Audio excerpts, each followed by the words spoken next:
Good morning, Father. Thank you for welcoming us here for our project in English. So we'll start asking you, Father, what's your name? I'm Paul Martin Gapus, OSM. I belong to the Order of the Servants of Mary. It's a religious congregation of priests and brothers. Thank you po. So, Father, did you expect that you're gonna be a priest? I wanted to be a priest even as when I was still a child, and yet no one would ever expect, because priesthood is something that is given from above, and you can only hope, yet you can also expect, but with a humble and hopeful expectation that God will give you what you have desired. So it is not surprising in a way that I have already heard that call to become priest, but on the other hand, I'm also grateful and somehow surprised that after all these years and after years of training to become priest, God has finally given me this gift of priesthood.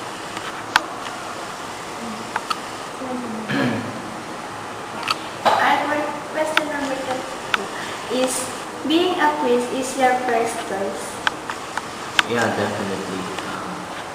I always wanted to be a priest, but somehow as I went through my college years, I kind of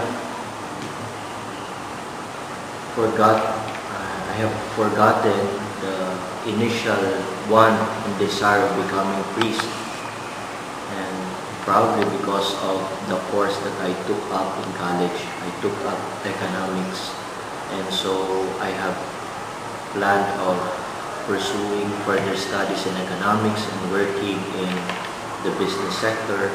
And yet when I graduated from college, I suddenly remember what I really first wanted in life, and that is to become a priest.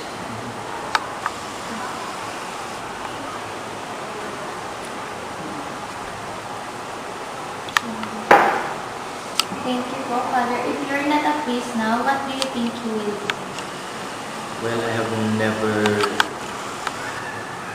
dreamed of working in high-paying jobs. I simply wanted to be a farmer back then. I wanted to be a farmer, or perhaps I remember it right. I also dream of becoming a pilot, but my eyes would not permit it. My eyes are not that healthy, and so I would never become a pilot had I chosen to be one. And so that's it. I would have been a farmer, not a priest. I think po. Fifth question is there any hindrances in your choosing this vocation? Oh, definitely. There are always temptations, and the natural tendency for priests and for those wanting to be a priest is for them to really go somehow against our human nature of wanting to establish relationship with the opposite sex. And therefore, we are always tempted to marry someone in life. We are always tempted to have kids. We are always tempted to have families. But these things we let go of. These things we surrender to the Lord, because in becoming a priest, one has to offer to the Lord oneself completely, without anything that would attach him or would hinder him from serving the Lord completely. And yet these hindrances are always there. Even when you become a priest, these hindrances will not stop. The temptations of having family and other temptations that could come along the way as you journey through the priesthood, and even as a seminary. Father, thank you po. Next question po. What are the significances that God has sent you? What are the Significances. Yung mga signs po. signs before I entered the priesthood? I don't know if I was asking for signs back then, but somehow you could also, looking back on hindsight, there are many things that have pushed me or somehow motivated me to really answer this call. And when I was a kid, I remember playing inside my room and acting like priest. I would set up the table and I would try to imitate the priest celebrating the Mass. These are the things that are still vivid in my memory until now. And I think this is a common phenomenon among priests. They would always have that role playing as a priest when they were kids. And of course, you would also, looking back, you would also think that your family matters the most. Our family has always been a prayerful family. My parents would always tell us to pray every night. We pray the rosary because we're Catholics and we pray the rosary almost every night. We go to Mass on Sundays, and there are also people who have been close to us back then, who had been close to us, telling us and encouraging me to enter priesthood. So these are not really the signs that we think of when we speak of signs, but these are people sent by the Lord to me and to my family so that I would be open up to the idea of entering priesthood. The people around me, the friends that I've had, the family with whom I grew up, and the place where I grew up to helped a lot in molding my mind, allowing me to better discern my call to enter priesthood. So our next question, Father, is there what is your biggest sacrifice in choosing this vocation? Well, I think when I first,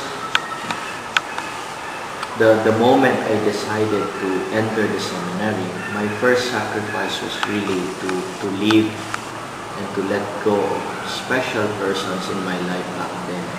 You know what I'm referring to. Not only the families, but special friends. I have left them because I need to when I decided to enter the seminary.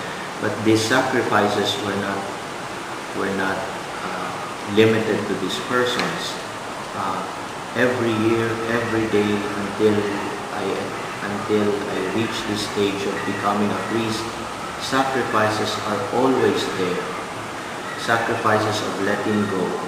So I cannot really tell you what's the biggest sacrifice I made, but I think the most important sacrifice I made was when I decided to enter the seminary. That's the first big step that I took upon deciding to enter the seminary.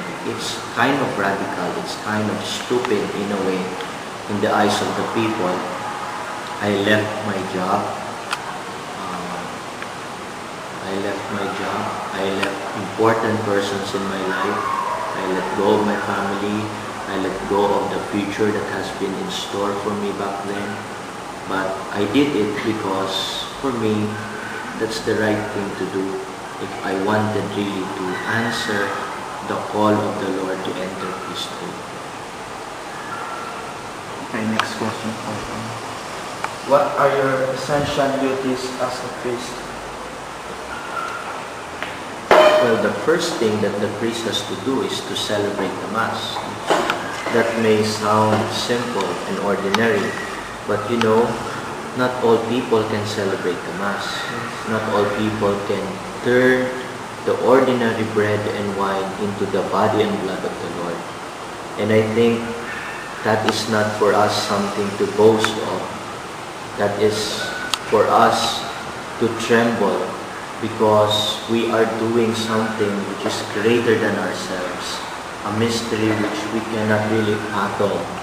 And the only thing that we could do is to celebrate the Mass faithfully for the people, because that's the Lord wanted us to do. We do not, we can do many things. We can teach, we can care for the sick, we can help the poor. These are the things that we also do. But these are also the things that other people do. And yet celebrating the Mass is the primary duty of a priest. And in celebrating the Mass, you all know as Catholics that in celebrating the Mass, the priest brings to the world Jesus Christ Himself. Not in a sign, not in a symbolic form, but in its truest sense, He brings Jesus' body and blood into this world.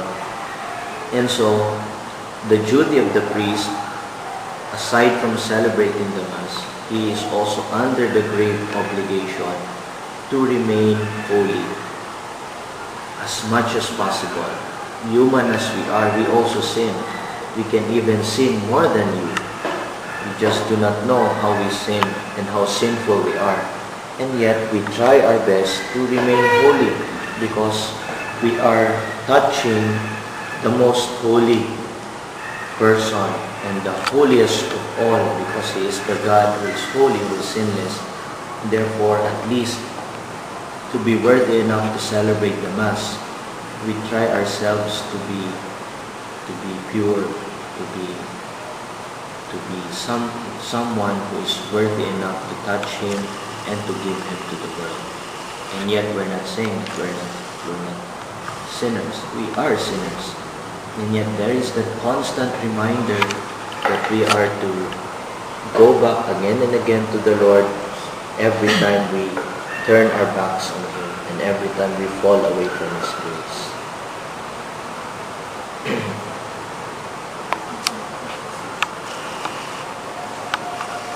So, Father,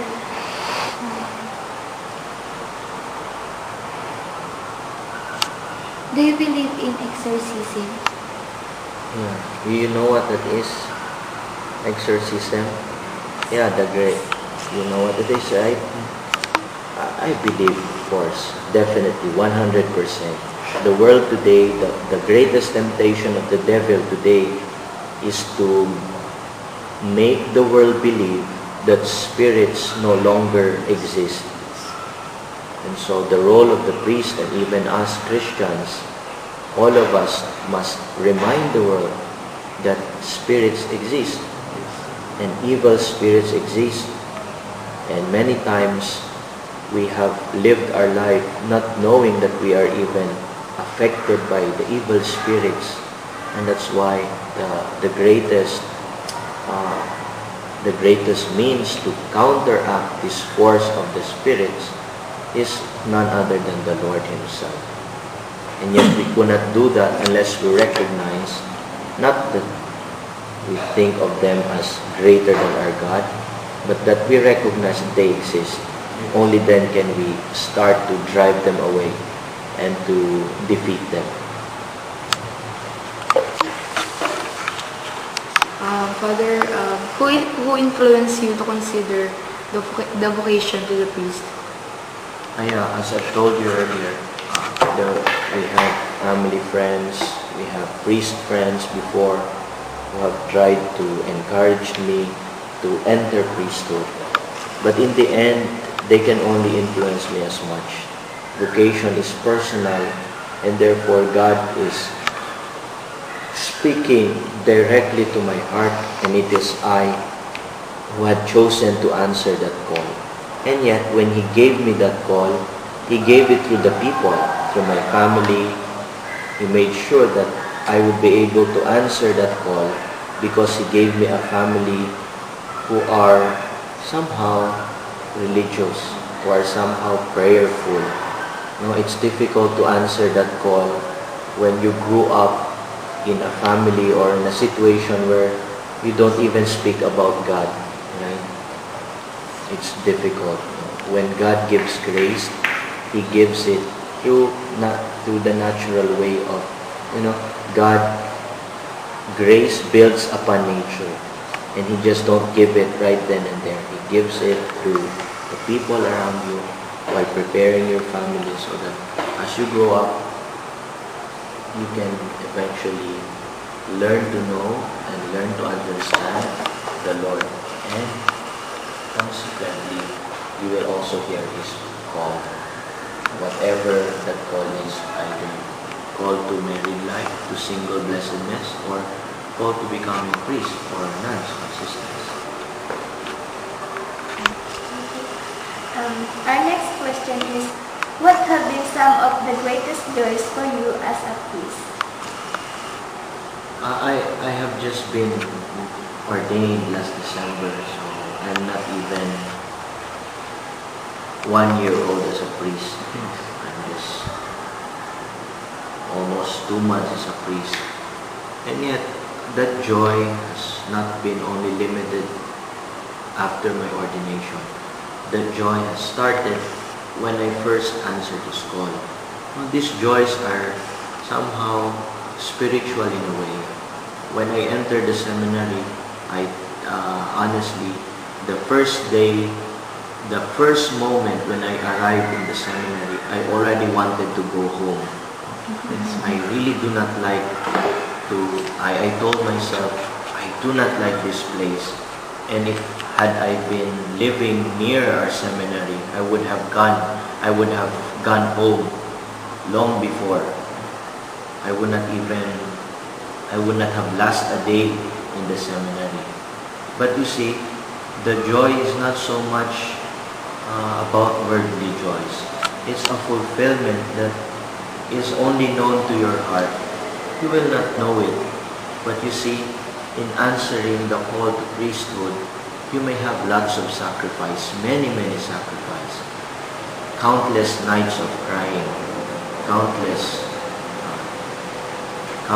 days of being sad. And yet, there is that inner joy that tells you, you cannot describe it actually. It's like when you first experienced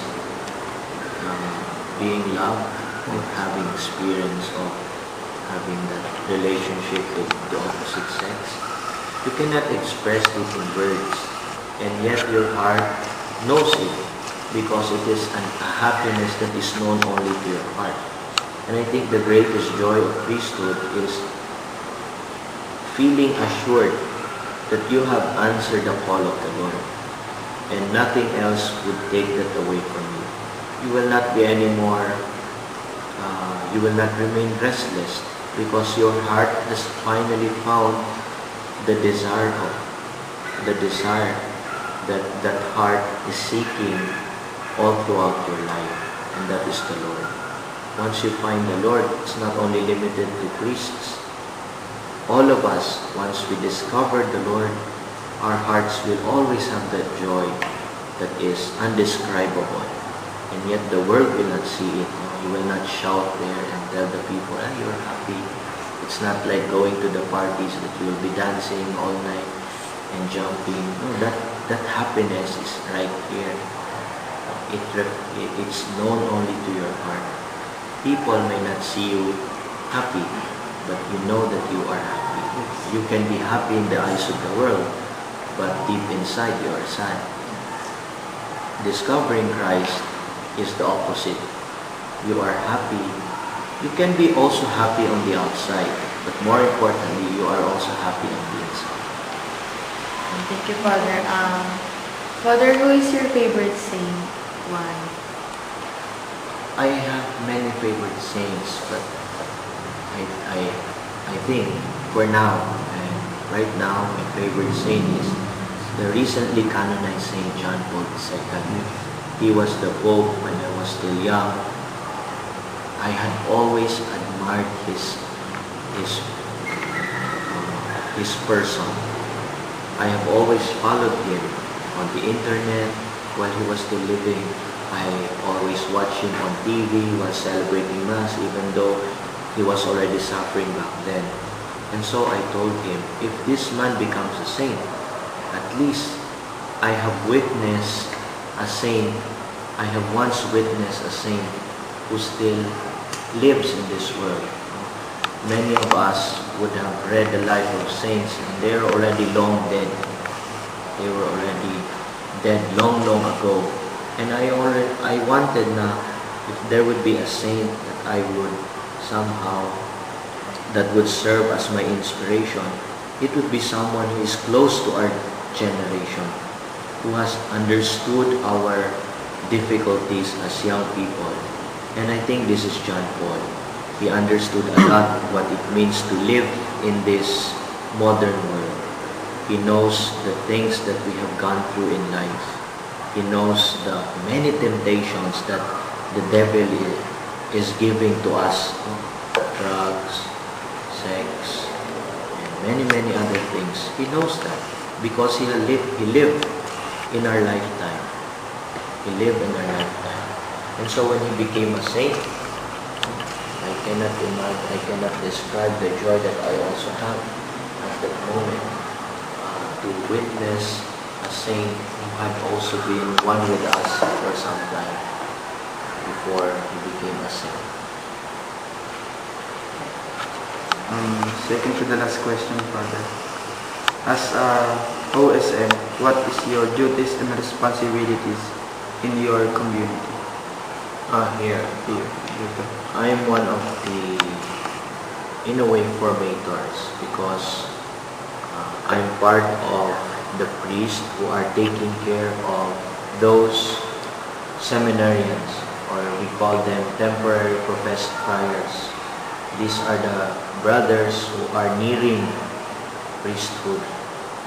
They are studying their theology, and after 4 years, they will be ordained deacon. They will have their solemn profession, and they will be ordained deacon, and then after 6 months, God willing, they will become priest. So that's part of my role in the community. But most of the time, I'm in school. I am studying in UST. And so, apart from being formator, I'm also a student like you. Yes. For the last question po, Father. What advice you can give for those who want to become a priest? Okay, not only for those who would want to be priests, but who would want also to become sisters. You know, today, many think that priesthood is becoming obsolete. No one would ever think that there are still those who can still hear the word and the call of the Lord. And so for the young people of today, especially those living in the city, try to listen to the Lord. He is speaking to your hearts. You may be bombarded with the many voices around us. The voices coming from the malls, coming from the parties, coming from the internet, and everything else and everything around us would always produce voices. But the voice that will really give meaning to our hearts is the voice coming from the Lord. And so you listen to that word, you listen to that call. And to be able to listen to that call, we have to establish regular prayer. As young people, we are not supposed to leave prayer to the old people. We are supposed to pray. And I think you also pray, right? Every night, every time after you wake up, you also pray. And these are the moments wherein God would speak to you. Listen to those voices coming from the Lord. And eventually, maybe, perhaps, God might be calling you to enter this kind of life. So, we want to thank you, Lord Jesus, for for providing us in here. And also po, thank you po for giving time for us for this interview. You're welcome. Thank you. Thank you po, Father. Okay. Thank you. Okay, 1, 2.